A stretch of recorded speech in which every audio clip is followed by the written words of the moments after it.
뉴스 시작합니다. 저는 동정민입니다. 한 해가 가기 전 또 안타까운 대형 사고가 발생했습니다. 오늘 오후 제2경인고속도로에서 불이 나서 5명이 숨지고 37명이 다쳤습니다. 트럭에서 엔진 과열로 추정되는 불이 났는데 하필이면 이 방음 터널 아니라 지붕과 벽으로 불이 순식간에 옮겨 붙었습니다. 최초 발화 지점의 트럭 운전자는 아직 발견되지 않은 것으로 전해지는데요. 아비 규환이었던 사고 당시 모습부터 조현진 기자가 전합니다. 시뻘건 불기둥이 방음터널 지붕 위로 수십 미터 솟구쳐 타오릅니다. 불이 난 주변은 검은 연기로 뒤덮여 건물을 알아볼 수 없을 정도입니다. 불이 붙은 방음터널 지붕에서는 녹아내린 불똥이 쉴 새 없이 떨어지고 운전자들은 어쩔 줄 모릅니다. 불길도 세지고 하니까 사람들이 전부 다 차도 버리고 뒤로 후진하면서 전부 다 사고도 많이 나고 애기랑 강아지 안고 이렇게 피하는 분들도 많았습니다. 화재 발생 초기 터널 내 차들이 비상등을 켜고 차선을 바꿉니다. 4차선에선 트럭이 불타고 있고 운전석 문이 열려 있습니다. 오늘 오후 1시 49분쯤 경기도 과천 제2경인고속도로 부그항 IC 인근 방음터널에서 불이 나 5명이 숨지고 3명이 얼굴에 화상을 입는 등 크게 다쳤습니다. 34명도 연기를 마셔 병원으로 옮겨졌습니다. 터널을 달리던 폐기물 집게 트럭에서 엔진 과열로 추정되는 불이 났고 터널 지붕과 벽으로 순식간에 옮겨 붙으면서 피해가 커졌습니다. 한 1, 2분 사이로 물이 확 번지면서 갑자기 펑펑펑펑 막 소리가 나더라고요. 이게 삽시간에 그 왼쪽 부규형 IC 그 게이트 있는 방향 쪽으로 계속 검은 연기랑 그 빨간 그게 되게 속도가 되게 빨리빨리 진행이 됐어요. 차량 넉 대에서 사망자 5명이 발견됐는데 최초 발화 지점인 트럭에서는 운전자가 발견되지 않은 것으로 전해지고 있습니다. 화재 구간 내에 고립됐던 차량은 모두 44대로 파악됐습니다. 불은 화재 발생 2시간 20분 만인 오후 4시 12분 완전히 진화됐습니다. 경찰과 소방당국은 현장 합동 감식 등을 통해 정확한 피해 규모와 화재 원인을 조사할 계획입니다. 채널A 뉴스 조현진입니다. 사고 현장 바로 연결해서 지금 상황 어떤지 알아보겠습니다. 자, 장하연 기자, 지금 있는 곳이 사고 현장 앞인 거죠? 불길은 완전히 잡힌 겁니까? 네, 저는 화재가 난 방음터널 앞에 있습니다. 하늘을 뒤덮었던 검은 연기는 불이 꺼지면서 사라졌지만 아직까지 현장엔 매캐한 연기 냄새가 남아 있습니다. 터널 안에는 시민들이 빠져나가면서 두고 간 차량들도 그대로 남아 있습니다. 화재가 난 터널은 약 840m 길이의 양방향 방음터널입니다. 이 중 약 3분의 2가 전소해 뼈대만 앙상하게 남아 있습니다. 터널 내부에 남아있는 40여 대의 차량 중 일부도 전부 타버릴 정도로 불이 컸습니다. 불이 난 경인고속도로 북의왕 IC 부근 양방향 차량 통행은 모두 통제한 상태입니다. 또 방음터널 아래를 지나는 47번 국도도 화재로 인한 낙하물이 떨어져 통제됐습니다.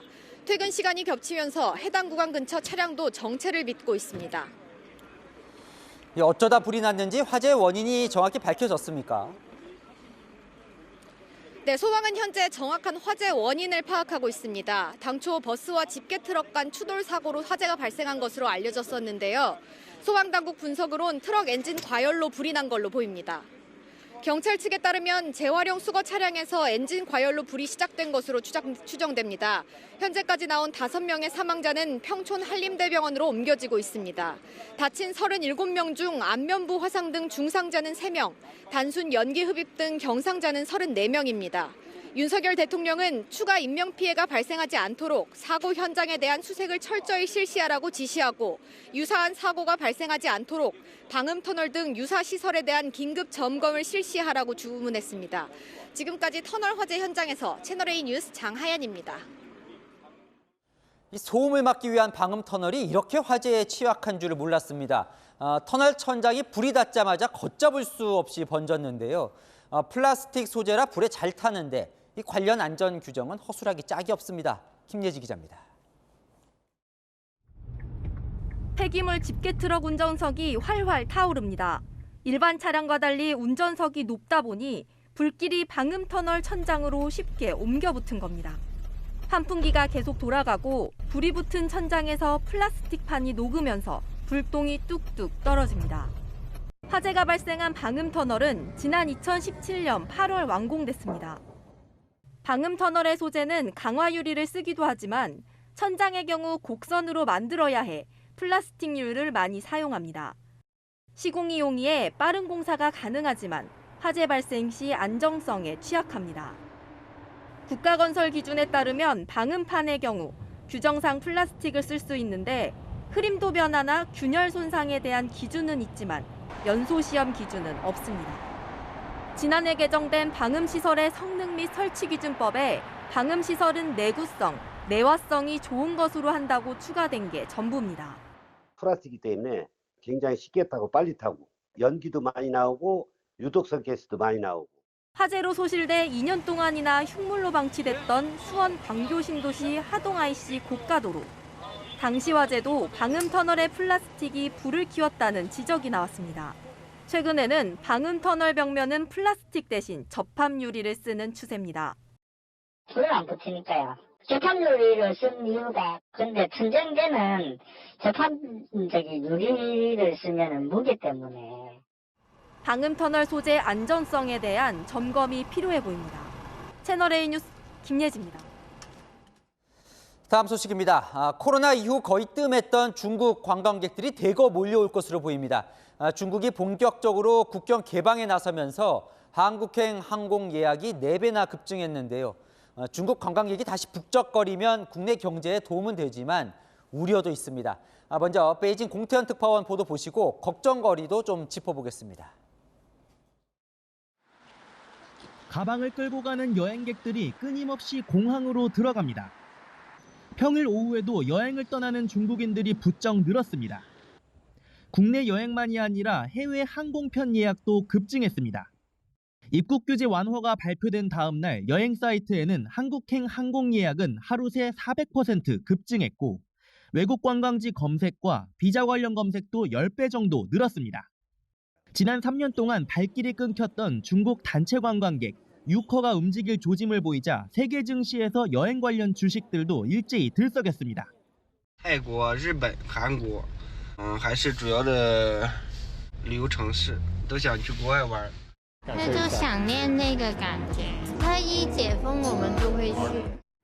당국 역시 현재 코로나19가 통제 가능한 범위에 있다고 자신감을 보였습니다. 北京已最先度过疫情高峰，生产生活正逐步恢复正常。 하지만 지방정부는 감염 확산을 우려하는 듯 다음 달 춘지 연휴를 앞두고 외지 근로자들의 귀성 자제를 요청했습니다. 항저우와 상하이 등 대도시들은 인센티브 등을 거론하며 연휴 기간에 근로자들이 현장에 남도록 장려하고 있습니다. 해외 입국자 완화 정책과 춘제 연휴가 맞물리면서 의료 체계가 취약한 지방 농촌의 고령자들에 대한 감염 확산 우려 등 국내외 코로나19 확산이 계속될 것으로 보입니다. 베이징에서 채널A 뉴스 공태현입니다. 자, 이 중국인과 함께 코로나 바이러스도 함께 올 가능성이 크다는 게 걱정거리입니다. 전 세계가 3년 전부터 겪었던 코로나 확산을 중국은 이제야 겪는 거죠. 방역 당국은 중국을 표적 검역 대상국으로 지정했지만 이걸로는 역부족이어서 중국인 방역 강화 대책을 내일 발표합니다. 어떤 안들을 고심 중인지 서상희 기자가 취재했습니다. 인천국제공항에 중국 다롄과 광저우에서 출발한 여객기가 도착하고 탑승객들이 공항을 빠져나옵니다. 탑승객으로 보이는 사람은 전신 방호복을 입고 안면 가리개까지 썼습니다. 방역당국은 지난 16일 중국을 표적 검역 국가로 지정해 입국 시 37.5도에서 37.3도로 낮춰 열이 나면 PCR 검사를 합니다. 체온 측정하고 그다음에 이제 자동으로 여권 등록하고 예전과 동일한 것 같습니다. 손목으로 해가지고 비접촉으로 해가지고 체온을 재더라고요. 지난달 해외 유입 확진자 중 중국발 확진자 비중은 1%였는데 이달에는 15%로 크게 늘었습니다. 새 변이 발생의 위험도 있습니다. 신규 확진자가 7만 명 내지 8만 명 나오고 위중 중증 사망자도 꽤 나오기 때문에 중국발 변이 바이러스가 유입돼서 확산된다면 이제 엎친 데 덮친 격으로 어려워질 수가 있기 때문에 정부는 발열만으로는 감염자를 찾아내기는 역부족이라고 보고 추가 방역 조치를 검토 중입니다. 중국발 입국자 모두 입국 48시간 이내 실시한 PCR 음성 확인서를 제출하도록 하는 방안이 유력한데 중국 내 PCR 검사소 부족과 검사 결과 신빙성 문제가 있습니다. 도착 직후 PCR 검사를 받도록 하는 강력한 조치가 필요하다는 주장이 나오는데 검사 결과가 나오기까지 시간이 걸린다는 게 문제입니다. 방역당국은 전문가 자문 등을 거쳐 내일 입국자 대응 방안을 발표할 예정입니다. 채널A 뉴스 서상입니다. 중국인 봉쇄가 풀리면서 코로나 확산을 걱정하는 건 우리나라뿐만이 아닙니다.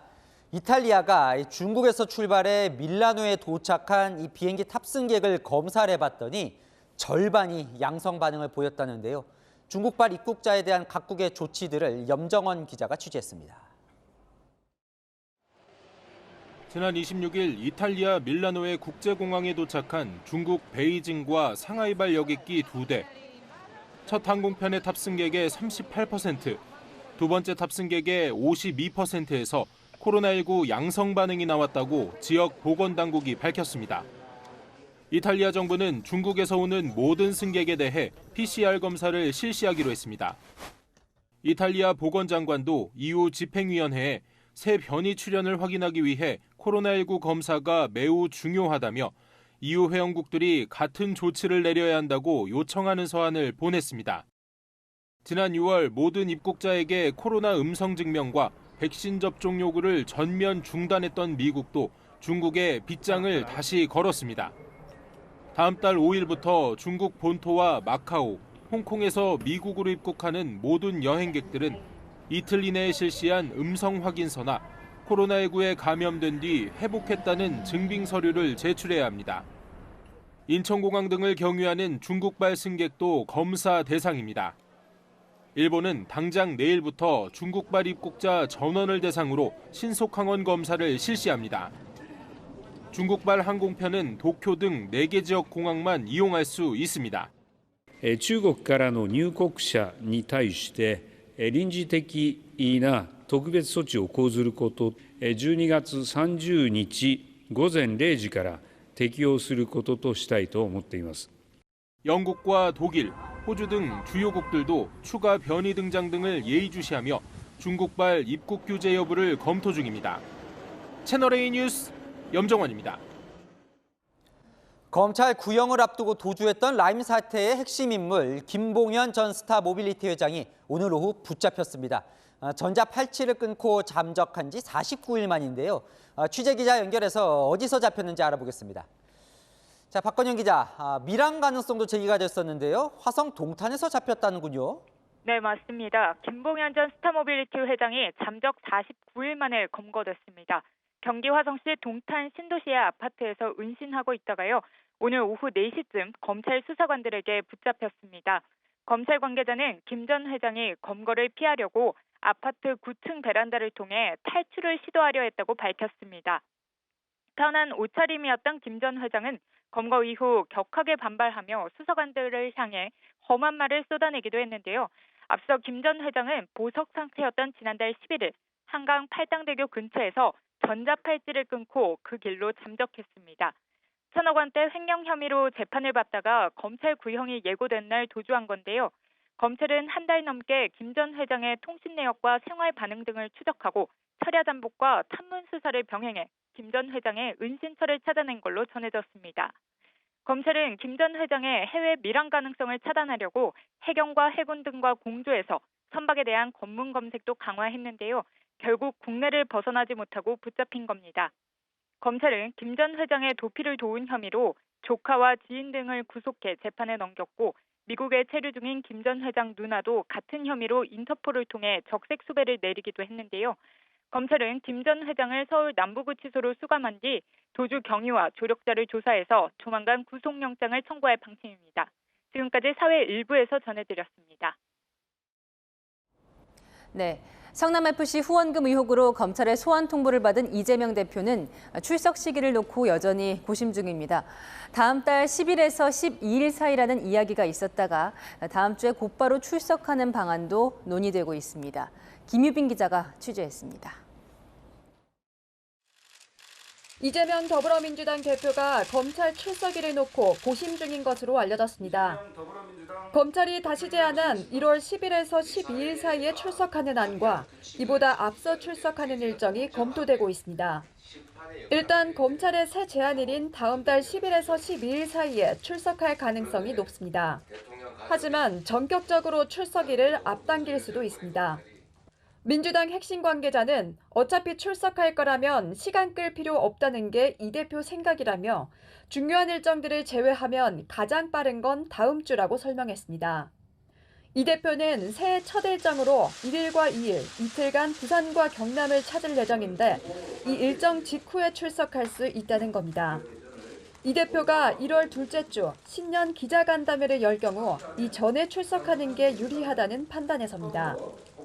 출석하지 않고 기자간담회를 할 경우 출석 여부만 부각될 수 있기 때문입니다. 1월 첫째 주에 출석하시는 거 맞으신 건가요?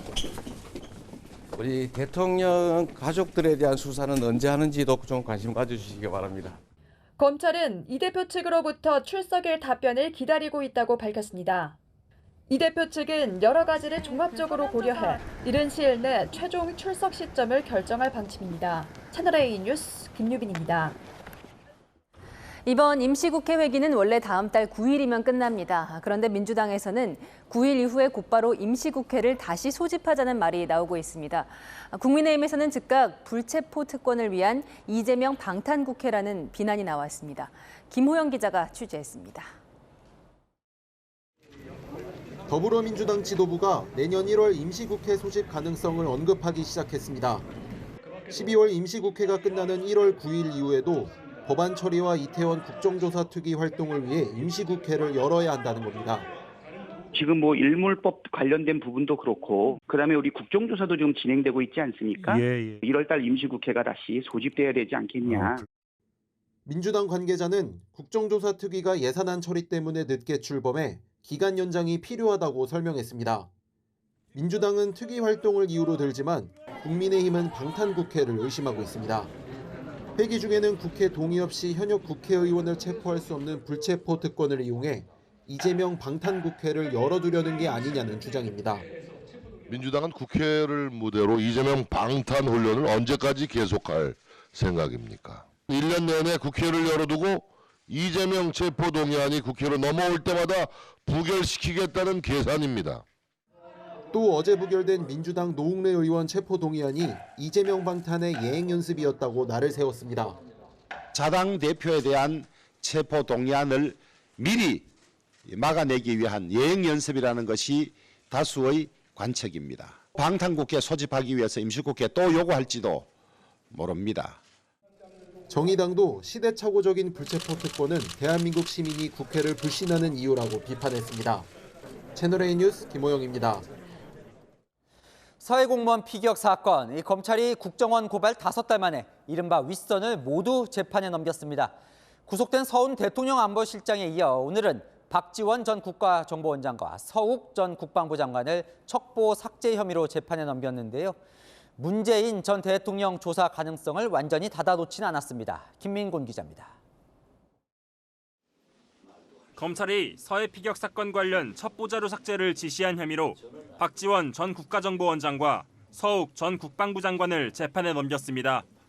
박 전 원장은 국정원 첩보자료 50여 건, 서 전 장관은 국방부와 예하부대 첩보자료 약 5,600건의 삭제를 지시한 혐의가 적용됐습니다. 앞서 감사원은 국방부에서 삭제된 자료를 60여 건으로 파악했는데 규모가 크게 늘었습니다. 박 전 원장은 자료 삭제가 불가능하다고 주장해오다가 검찰 소환 조사 뒤 말을 바꿨습니다. 오늘 검사님이 수사를 하면서 보니까 그 삭제가 되더라고요. 통합 시스템인가 뭐. 그래서 나는 삭제 지시를 몰랐다 하는 것을 주장을 했고. 검찰은 두 사람의 첩보 삭제 지시는 서훈 당시 국가안보실장의 보안 유지 지시에서 비롯됐다고 봤습니다. 검찰 관계자는 종전선언을 위한 정부 정책이나 남북관계의 악재로 예상했기 때문에 피격, 소각 등 진상을 은폐할 필요가 있었다고 판단했습니다. 문재인 전 대통령에 대한 서면 조사는 진행되지 않았습니다. 하지만 구속 기소된 서 전 원장에 대한 추가 수사가 필요하다는 입장이라 향후 문 전 대통령 조사 가능성이 완전히 사라진 건 아닙니다. 한편 박 전 원장은 기소의 부당함이 재판 과정에서 밝혀지길 기대한다며 법정 공방을 예고했습니다. 채널A 뉴스 김민곤입니다. 윤석열 대통령이 군사 무기나 장비를 연구 개발하는 국방과학연구소를 오늘 찾았는데요. 북한 무인기 도발 이후에 새로 잡힌 일정입니다. 그 자리에서 압도적으로 우월한 전쟁 준비를 해야 한다고 밝혔습니다. 응징, 보복보다 수위가 더 세졌죠? 송찬욱 기자입니다. 윤석열 대통령은 지난 26일 북한의 무인기 위협에 대해 용납할 수 없는 사건이라고 말했습니다. 그러면서 북한을 향해 도발에는 혹독한 대가가 따른다는 사실을 깨닫게 해야 한다고 경고했습니다. 전쟁을 대비하지 않는 군이라고 하는 것은 있을 수 없습니다. 우리가 평화를 얻기 위해서는 압도적으로 우월한 전쟁 준비를 해야 됩니다. 북한에 대해 응징 보복이란 표현을 쓴 데 이어 오늘은 압도적 전쟁까지 강조한 겁니다. 윤 대통령의 강한 대응 기조는 대통령 후보 시절부터 시작됐습니다. 국민들이 불안하면 현 정권을 지지할 것이다라는 그 계산으로 김정은이가 저렇게 쏘는 겁니다, 여러분. 정부를 맡겨주시면 저런 버르장머리도 정신 확 들게 하겠습니다. 대통령실 관계자는 북한이 미사일 한 발을 쏘면 우리는 두 발, 세 발로 조치한다는 게 정부의 기조라고 설명했습니다. 오늘 윤 대통령이 참석한 가운데 열린 국가안전보장회의 상임위원회에선 드론 부대 창설과 스텔스 무인기 확보, 무인기 대응 훈련 강화 등 후속 조치를 신속하게 해나가기로 했습니다. 더불어민주당은 위험천만한 인식과 발언으로 국민 불안을 부추기고 있다고 비판했습니다. 채널A 뉴스 송찬욱입니다. 윤핵관 하면 떠오르는 두 사람 있죠. 권성동, 장제원 두 의원이 당권을 두고 재격돌하는 모양새입니다. 권 의원이 대선 캠프 실무진을 모아 당권 행보를 본격화하면서 김기현 의원과 합을 맞춘 일명 김장연대와의 충돌이 불가피해 보입니다. 홍지은 기자입니다. 권성동 국민의힘 의원이 윤석열 대통령 대선 캠프였던 국민캠프 관계자 400여 명을 초청해 사실상 전당대회 출정식을 가졌습니다. 캠프 좌장 역할을 했던 대선 때를 상기시키며 윤심을 내세운 겁니다. 윤석열 정부가 성공할 수 있도록 우리 모두 하나 됩시다, 여러분. 권성동.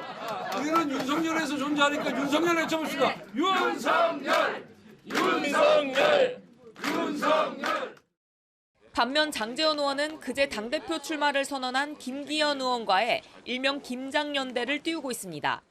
저는 우리 김기현 의원님께서 덕장과 용장을 두 개를 함께 갖춘 그런 지도자라고 생각해서 김장은 이제 다 담궜다고 생각하고요. 김장만 가지고 우리 밥상이 풍성하다고 하진 않지 않겠습니까?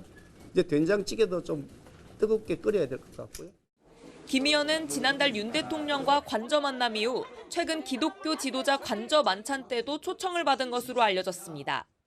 앞서 친윤 모임 출범과 대표 직무대행 체제 전환, 관저 모임 화해 보도 등을 놓고 갈등설이 불거진 바 있는 윤핵관 두 의원이 당권 레이스에서도 충돌이 불가피하다는 관측이 나옵니다. 장제원 의원은 김장연대 띄우고 있는데 그거에 대해서는 좀 어떻게 보십니까? 자, 이제 이 정도로 합시다. 예. 친윤 그룹 내에서도 건강한 긴장관계가 필요하지 않겠습니까?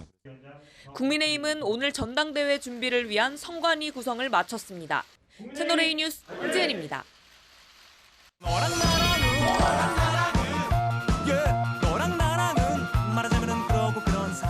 야랑야랑 오늘은 정치부 윤수민 기자와 함께합니다. 첫 번째 주제 보겠습니다. 어제 국회 부결로 체포를 피한 노웅래 의원 보이는데요. 이게 누구 탓입니까? 더불어민주당 의원들은 일제히 한동훈 법무장관 탓을 했습니다. 어제 체포동의안 표결에 앞서 한 장관이 제안 설명을 한 게 오히려 의원들을 자극했다는 겁니다. 사실 여부가 확인되지 않은 수사 상황을 일일이 나열하며 잘 짜여진 수사 드라마에 서나 나올 법한 장면을 연출하기에 급급했습니다. 범죄 사실을 완전히 망신주기로 하기 때문에 저는 오히려 더 부작용이 있었다. 저는 그렇게 봐요. 한동훈 장관이 부결을 이끌어내는데 큰 역할을 했다라고 하는 인식은 다 모두가 가지고 있습니다. 그러니까 보면 한 장관은 이 정도로 죄가 심하다 이 얘기를 하려고 했던 것 같은데 그게 민주당은 못마땅했던 것 같습니다. 네, 실제로 한 장관이 어제 말할 때 이 민주당 의원들이 반발이 컸습니다.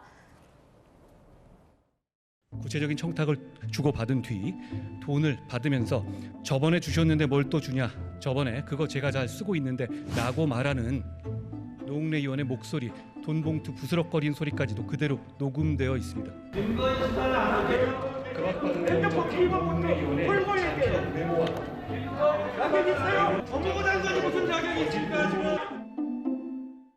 그러니까 한동훈 장관이 너무 자세히 이야기를 해서 피의 사실을 공표했다 이렇게 민주당은 반발하던데 저런 한 장관 발언이 이례적인 겁니까? 네, 제가 지난 정부 법무부 장관은 이 어떻게 체포동의안 제안 설명을 했는지 찾아봤는데요. 이상직 의원에 대하여 이스타 항공 계열사 자금을 횡령하고 특정 경제범죄 가중처벌 등에 관한 법률 위반 혐의 및 정정순 의원은 공직선거법에 위반한 기부행위, 정치자금법에 위반한 정치자금 수수 및 네, 한동훈 장관 제안 설명이 다른 장관들에 비해 구체적이긴 했는데요. 그렇다고 해도 본질은 이 부패 비리 혐의를 받은 동료 의원의 체포를 막은 거죠. 불체포 특권을 방탄으로 활용한 책임을 피하기는 어려워 보입니다. 네, 다음 주제 넘어가 보겠습니다. 대통령실이 MG 시계를 만들었어요? 네, 그렇습니다. 이 대통령실이 젊은 감각의 새로운 디자인의 시계를 만들었습니다. 네, 지난 20일 청년 간담회 참석자들에게 첫 선을 보였는데요. 바로 이 시계입니다. 시계줄과 색 디자인이 젊은 감각을 고려해 만든 것 같죠? 네, 자 색깔이 컬러풀하는데요. 원래 디자인이 어땠었죠? 네, 지금 보시는 건데요. 이 검정색 시계줄의 이 클래식한 디자인이었죠. 사실 그동안 대통령 시계는 어른들 선물용이라는 인식이 강했는데요. 대통령실은 새 디자인이 청년들 사이에서 반응이 좋았다고 전했습니다. 대통령실 관계자는 직접 착용하는 청년들이 많았다며 앞으로도 계속 활용할 예정이라고 밝혔습니다. 그래요. 주제 하나 더 보겠습니다. 띄우고 내리고 누가 김경수 전 지사를 띄우고 누가 내리는 겁니까? 네, 생각해보면 당연히 야당이 띄우고 여당이 내릴 것 같죠. 네. 하지만 반대였습니다. 국민의힘은 친문 김 전 지사의 정치활동 재개가 민주당 이재명 대표 체제에 틈을 만들 거라고 생각하는 걸까요? 이렇게 띄었습니다. 저는 했으면 좋겠습니다. 전혀 반성의 의미가 없잖아요. 그런 것 자체가 더불어민주당을 몰상식하고 그리고 법치를 부정하는 세력으로 규정하게끔 할 수가 있거든요. 그럼 반대로 민주당은 김 전 지사 정치활동 하지 마라 이런 건가요? 네, 김 전 지사의 정치활동 재개를 만류하는 이 민주당의 목소리 함께 들어보시죠.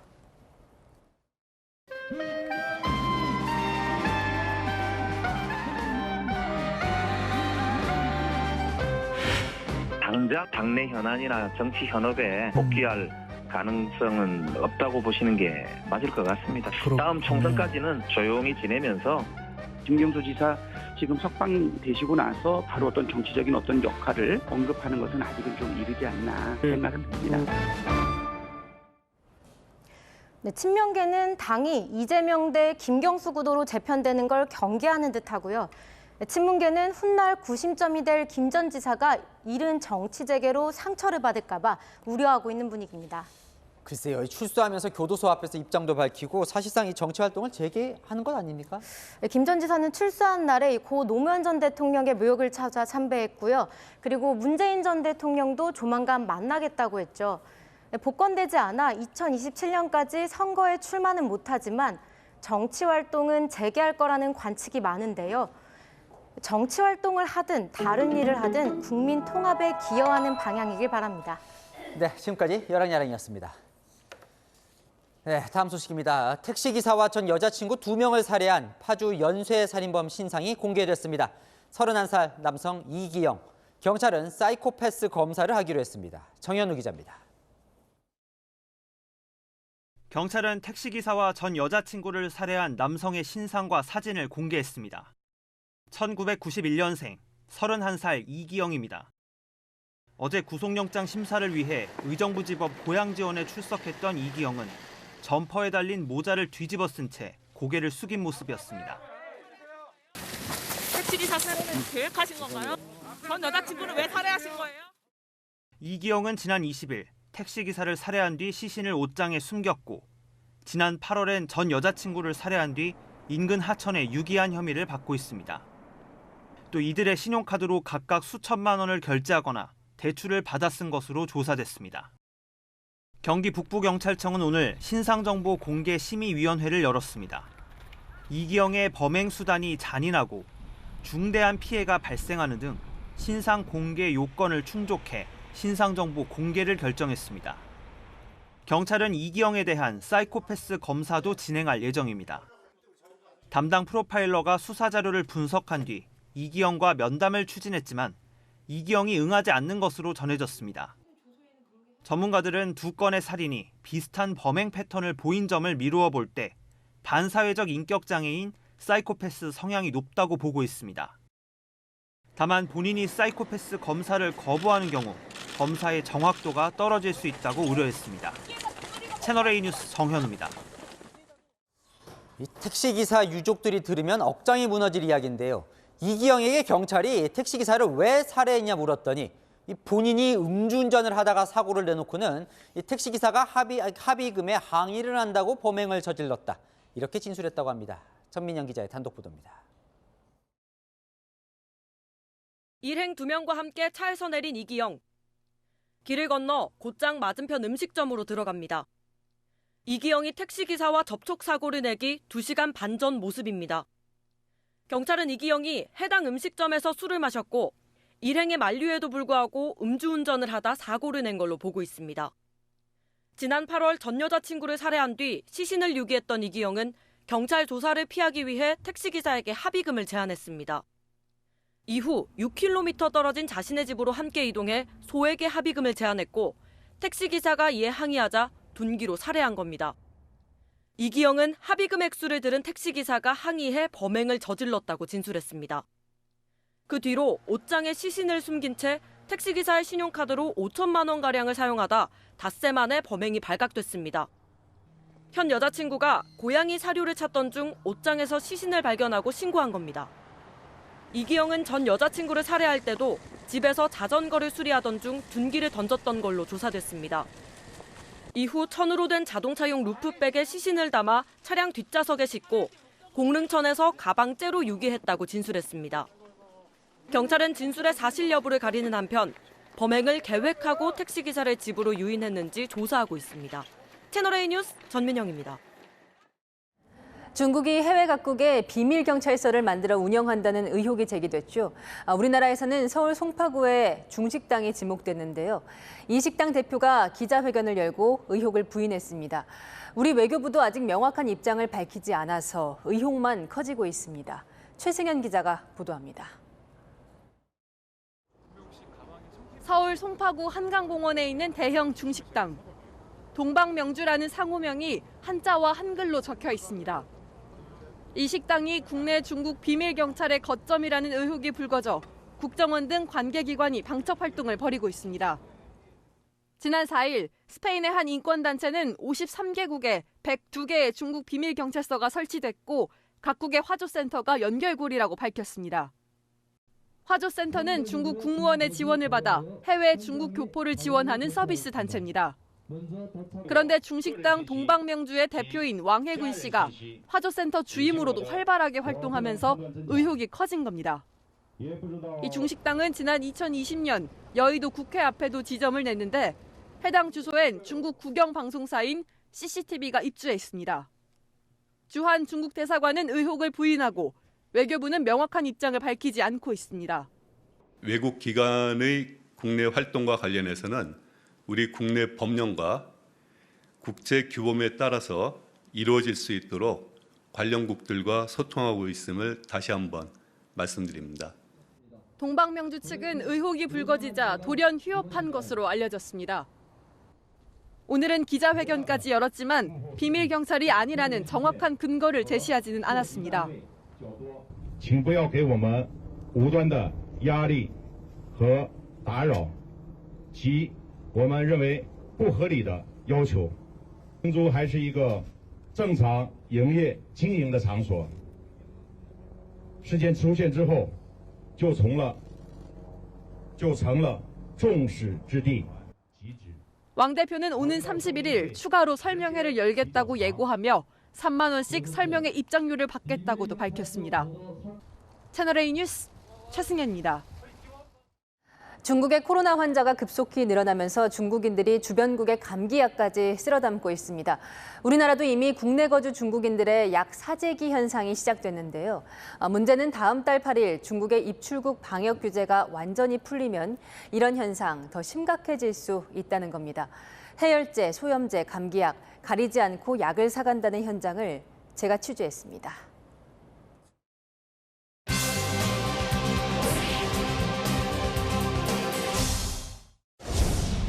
대형 약국이 몰려있는 서울 종로 5가. 최근 들어 감기약이나 해열제를 무더기로 사가는 중국인들이 늘었습니다. 얼마나 많이 사가세요? 굉장히 많이. 언제부터 그렇게 오셨어요? 9월달부터. 그럼 어느 정도씩 사가세요? 한 번 사가실 때 한 20통씩, 30통씩 사가시는 분들. 인근 남대문 쪽 약국도 마찬가지입니다. 저희 될 수 있는 데서까지는 뭐 일단은 드리긴 해요. 많이들 찾아오시죠. 100개씩도 가져가시고 뭐 2, 300개 가져가신 분도 있고 4개하고 300개씩 가져가시는 분도 보긴 봤어요. 중국 동포가 많은 서울 대림동. 코로나 때문에 고향에 있는 가족이 걱정입니다. 그게 생각하면 막 걱정이 좀 그렇죠. 지금 거의 가족이 계세요? 네, 그 애가 100일 됐는데 코로나 걸렸대요. 뭐 저희 친척분이 지금 중국에 계시는데 딱 20명 다 한 개 다 팔고 그러면은 더 이상 안 판다는 거예요. 약국에서 약을 구입해서 모두 중국으로 보냅니다. 때문에 주변에 그 많이 사가지고 저기 전문약으로도 처리 많이 받아요. 그럼 그거를 이제 보내신다고 하시던가요? 네, 보내신다고. 뭐 10개씩 사가시는 분들도 있어요. 그러니까 종류별로 해가지고 뭐 종합감기약, 뭐 소염제, 해열제 이런 거. 보내신다고 하던데. 네네. 특히 타이레놀은 보이는 대로 사가서 약국마다 찾아보기 어렵습니다. 타이레놀이 뭐 특효약이신지를 아나 봐요. 그 타이레놀만 찾아요, 타이레놀만. 10개, 20개 달라 그러는데 아세트아미노펜은 안 되고 타이레놀만 찾으시는구나. 같은 성분의 좀 우리나라 거는 그래도 공급이 좀 원활하게 되는 편이니까 그걸로 좀 가져가시라고 얘기를 해도 그냥 타이레놀. 국내 중국인들의 약 사재기 조짐이 보이자 대한약사회는 긴급 처방을 내놨습니다. 전국 시도지부에 약 판매량을 조절해달라는 공문을 보낸 겁니다. 현장에서는 중국 현지의 여행 제한이 풀리는 다음 달 8일 이후 약 사재기 현상이 더 심해질까 걱정합니다. 중국 사람들이 많이 안 와요. 오히려 걱정이에요. 사람들 약 오면 다량 구매로. 솔직히 요즘 감기약 같은 것도 우리 국내에 많이 품절이고 부족하거든요. 그렇게 봐야지 알 것 같네요. 중국발 감기약 품절 위기가 현실로 다가오고 있습니다. 여인선이 간다였습니다. 네. 매서운 한파가 더 춥게 느껴지는 이웃들이 있습니다. 난방비 부담이 큰 쪽방촌 주민들 이야기인데요.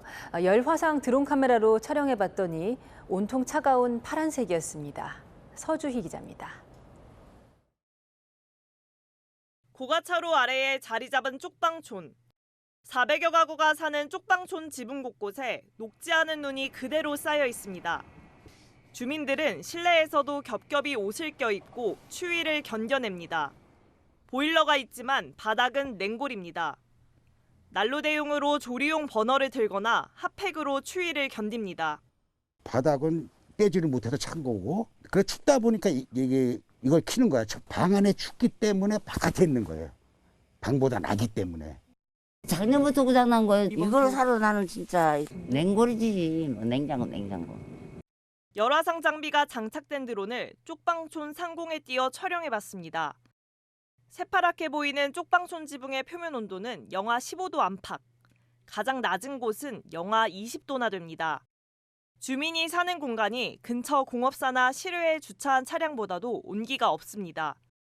쪽방촌에서 200m 떨어진 아파트 단지는 어떨까? 아파트 표면은 노란색이나 연한 초록색으로 나타나고 아파트 건물이 밀집한 구역은 진한 붉은빛도 돕니다. 아파트촌과 쪽방촌을 비교해보니 난방 효과가 선명하게 대비됩니다. 슬레이트와 목재로 지은 40년 넘은 주택이라 추위에 취약한 데다 연료비 부담에 난방을 하기도 부담입니다. 연탄 안 할 때는데 약하죠. 개어서 까고 되죠. 이게 연탄 자체가 이렇게 다 그걸 커버를 못하죠. 쪽방촌 상담소도 집주인과 관리인 등에게 난방에 신경 써달라고 당부하는 것 외엔 마땅한 방법이 없는 상황. 안내를 드리고 있죠. 계속 이제 민원이 들어오고 있으니까 안 들어주면 이제 후원을 안 줄 수도 있다.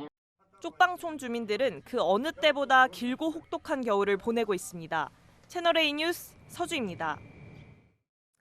이런 날씨에 밖에서 일을 해야 하는 이웃들도 있습니다. 흐르는 땀이 얼어붙어서 고드름이 돼버렸지만 일터를 지키는 분들, 백승현 기자가 만나고 왔습니다. 대학가 골목길을 청소하는 환경미화원 배동진 씨. 이른 아침부터 거리에 나와 일하다 보니 머리에 난 땀이 얼어붙어 머리카락이 고드름처럼 굳어버렸습니다. 이날 서울 지역 최저기온은 영하 9도까지 떨어졌습니다. 하루 8시간 밖에서 일하지만 반팔 티셔츠 위에 얇은 니트, 형광색 작업복이 전부입니다. 너무 두껍게 입거나 하면 몸이 둔해서 일하기가 좀 불편하고. 칼바람에 굳은 몸을 녹여주는 건 이웃들이 건네는 커피 한 잔입니다. 뜨거운 물에 커피라도 한잔 하고 하시는 분들이 좀 있어가지고. 서울 여의도의 오피스텔 신축 공사 현장. 건설 현장에서 40년을 일한 이복순 씨도 서너 겹 얇은 옷으로 두꺼운 외투를 대신해야 합니다. 현장에 날카롭고 뾰족한 자재나 공구가 많아 패딩은 금세 못 쓰게 됩니다. 패딩은 진짜 아까 말씀하신 이게 걸리면 다 찢어져요. 장갑을 겹겹으로 껴보지만 철골에서 전해지는 냉기를 완전히 막을 순 없습니다. 중간중간 항상 몸을 녹이면서 해야지 계속 하면 손에 동상이나 뭐 이런 게 걸릴 확률도 많습니다. 택배나 오토바이 기사들도 손발이 장시간 칼바람에 노출될 수밖에 없습니다. 요즘은 잦은 눈과 빙판길이 추위보다 무섭습니다. 몇 번 다쳐봤어. 지금 항상 물건 많아도 항상 마음속에는 좀 여유를 갖고 해야 되는데. 최근 5년간 산업 현장의 한랭질환 재해자는 꾸준히 이어져 45명에 이릅니다. 고용노동부는 5개 근로자 안전에 각별히 유의해달라고 당부하고 있습니다. 채널A 뉴스 백승현입니다. 네, 이번 추위 핫팩이나 전기장판에 의지하는 분도 많으실 건데요. 그렇게 뜨겁지는 않은 것 같아도 피부가 간지럽거나 빨갛게 변하는 저온 화상 조심해야 합니다. 취재진이 실험해보니 삼겹살이 바삭해질 정도였는데요. 안전하게 사용하는 방법, 김용선 기자가 설명합니다. 하루 종일 찬바람을 맞으며 전통시장에서 토스트를 파는 김정혜 씨. 한파가 몰아치는 요즘. 양말 2켤레에 핫팩은 필수입니다. 발이 시려울 경우는 발등에다가 양말을 신고 그 위에다가 붙여요. 그러면 따뜻하고 좋아요. 발도 안 시리고. 찬바람을 가르며 오토바이를 타는 배달기사도 꽁꽁 언발을 핫팩으로 녹입니다. 아침에 집에서 나올 때 한 10분 전에 뜯어놓고 있으면 열이 좀 올라와가지고 시중에 파는 핫팩의 온도를 열 화상 카메라로 재봤습니다. 표면 온도가 60도를 넘습니다. 핫팩 위에 삼겹살을 올리고 담요를 덮었더니 2시간 만에 바삭할 정도로 익었습니다. 전기장판이나 온수매트에서도 화상을 입을 수 있습니다. 20대 A씨는 일주일 전 반바지 차림으로 전기장판에 누워있다 2시간 만에 화상을 입었습니다. 온도는 8단 중 4단, 고온도 아니었습니다. 이제 난방 같은 걸 안 끼고 전기장판으로만 생활을 했는데 갑자기 이제 그렇게 저온 화상이라는 걸 겪고 나니까 조금 무서운 거예요. 전기장판을 쓰다 저온 화상을 입어 피부 이식을 해야 하는 경우도 있습니다. 이 낮은 온도에서 오랫동안 익히면 저 심부까지 손상을 받는 경우가 굉장히 빈번합니다. 오히려 일반적인 화상보다 상처가 더 깊은 경우가 많습니다. 심각한 경우에는 뼈나 근육까지 익어서 오시는 분들이 있어요. 핫팩의 경우 맨살에 붙이지 말고 한 곳에 오래 부착하기보다는 수시로 부착 부위를 바꿔야 합니다. 전기장판을 사용할 때는 얇은 이불을 까는 게 좋습니다. 채널A 뉴스 김용성입니다. 부동산 다음으로 가정에서 비싼 자산, 보통 자동차입니다. 그래서 할부로 많이 사죠. 그런데 요즘 금리가 껑충 튀면서 몇 달 새 할부 금리가 2배 넘게 오르기도 했습니다. 안건우 기자입니다. 지난달 국내에서 가장 많이 팔린 차량인 카니발. 계약하고 차를 받는데 짧게는 반년, 길게는 1년이 걸립니다. 오래 기다렸지만 차 받을 때가 되자 주저하는 고객이 늘고 있습니다. 몇 달 새 껑충 뛴 할부 금리 때문입니다. 찻값의 30%를 먼저 치르고 2년 만기 할부로 계약한 사람이 9월에 차를 받았다면 할부 금리는 연 4%면 됐지만 지금은 2배 넘게 뛴 최대 10%의 금리를 부담해야 합니다. 같은 연식, 같은 모델이라도 차량을 받는 시점의 금리가 할부 끝날 때까지 고정으로 적용되는 만큼 복불복, 뽑기나 다름이 없습니다. 많이 올랐죠? 다음 달에 또 오른다는 얘기도 있어요. 지금 계약을 하시더라도 출고할 때 만약에 그 금리가 인상이 되면 인상되는 데도 적용을 받고. 그런데 중고차는 더합니다. 8에서 9%대였던 할부 금리는 석 달 만에 20% 근처까지 뛰었습니다. 금리가 껑충껑충 오르자 계약을 취소하는 사람도 속출하고 있습니다. 실제로 지난 11월까지 신차 할부 구매는 작년과 비교하면 5만 대 넘게 줄었습니다. 이렇게 자동차 할부 금리가 급등하는 건 은행과 달리 취약한 자금 조달 구조 때문입니다. 채권 발행 등을 통해서 자금을 조달해야 하는데요. 또 채권 시장이 경색되면서 조달 금리가 전년 대비 2배에서 3배가량 상승했습니다. 내년 상반기까지도 고금리 기조는 계속될 것으로 보여 한동안 자동차 판매 시장도 꽁꽁 얼어붙을 것으로 보입니다. 채널A 뉴스 안건우입니다. 중국에서는 차량 200여 대가 연쇄 추돌하는 사고가 났습니다. 나이지리아에서는 수백 명이 모이는 축제 현장에 음주 차량이 돌진하는 일이 벌어졌습니다. 박수유 기자가 보도합니다. 형체를 알아볼 수 없을 정도로 찌그러진 차들이 다리 위를 가득 메웠습니다.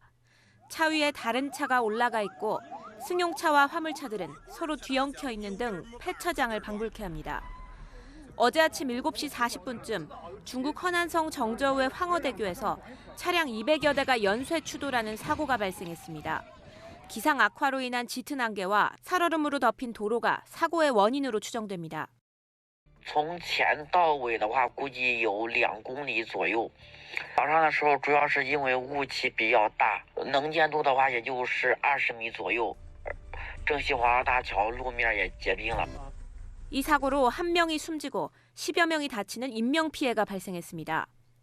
사고 직후 견인 차량과 구조요원 70여 명이 출동했지만 수많은 차들이 뒤엉킨 채 있어 인명구조가 쉽지 않은 것으로 알려졌습니다. 즐거웠던 축제 현장이 갑자기 아수라장으로 변했습니다. 거리에는 시신이 나뒹굴고 사고 차량은 형체를 알아볼 수 없을 정도로 찌그러졌습니다. 매년 200만 명이 몰리는 나이지리아의 유명 거리 축제에 만취운전으로 추정되는 차량이 돌진해 최소 14명이 숨지고 수십 명이 중상을 입었습니다. 운전자는 도주해 나이지리아 경찰 당국이 행방을 쫓고 있습니다. 사고 직후 축제는 중단됐습니다. 채널A 뉴스 박수입니다. 2022년 올 한 해 전 세계적으로 정말 많은 뉴스가 있었습니다. 특히 눈에 띄는 인물들이 보시는 것처럼 많이 있었는데요. 올 한 해 있었던 나라 밖 주요 뉴스들 7명의 인물로 정리해봤습니다.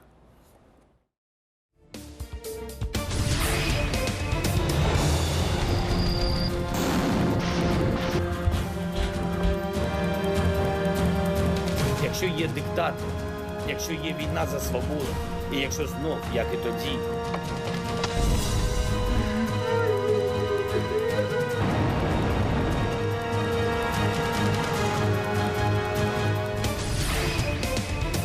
我们一定牢记党的性质和宗旨。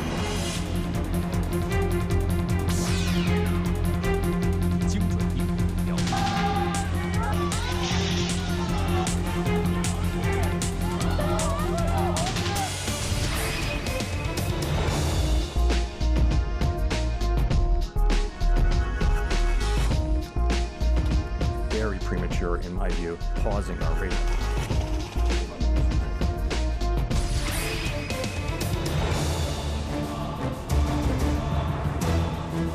حيث أنها أعلنت عن زيادة مستوى طاقتها الإنتاجية إلى 13 مليون برميل يومياً.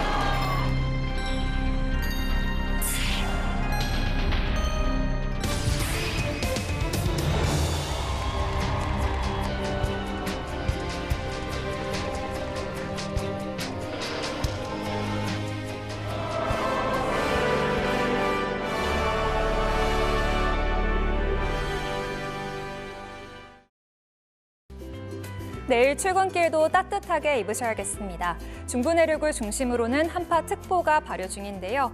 내일 서울의 아침 기온은 영하 6도, 대관령과 제천은 영하 11도가 예상됩니다. 동파 사고가 발생하지 않도록 주의하셔야겠습니다. 오늘 밤사이 수도권과 충남 북부에는 1cm의 눈이 내릴 텐데요. 그 밖의 지역도 눈이 날리는 곳이 있겠습니다. 강추위 속에 빙판길이 생길 수 있어서 주의하셔야겠습니다.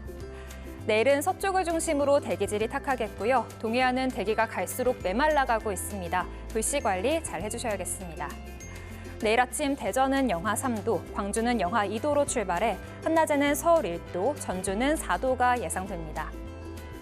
토요일 낮부터는 추위가 누그러질 텐데요. 전국 대부분 지역에서 해넘이와 새해 첫 일출을 감상하실 수 있겠습니다. 날씨였습니다.